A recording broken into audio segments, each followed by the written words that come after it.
સરદાર સરોવર ડેમની જે જળ સપાટી છે 135.58 મીટર પર પહોંચી।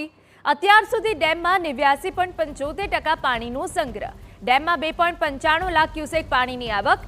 ડેમમાંથી 23,000 ક્યુસેક પાણીની જાવક। આ વર્ષમાં ત્રીજી વખત ડેમના 15 દરવાજા ખોલાયા। 15 દરવાજા 2.45 મીટર સુધી ખોલવામાં આવ્યા। ભરૂચ, વડોદરા અને નર્મદા જિલ્લાના ગામોને એલર્ટ કરાયા।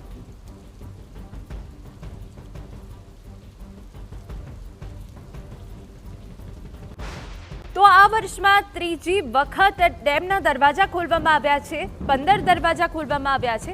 15 દરવાજા 2.45 મિનિટ સુધી ખોલાયા છે। ત્યારે ડેમની જે આવક વધી રહી છે, ભરૂચ, વડોદરા, નર્મદા જિલ્લાના ગામોને પણ એલર્ટ કરવામાં આવ્યા છે। સરદાર સરોવર ડેમ અત્યાર સુધી 90% ભરાયો છે।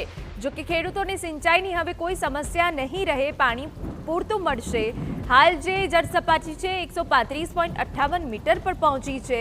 અત્યાર સુધી ડેમમાં 89.75% પાણીનો સંગ્રહ છે।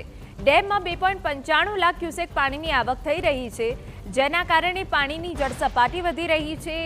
જે આસપાસના વિસ્તાર છે તેમને એલર્ટ કરાયા છે।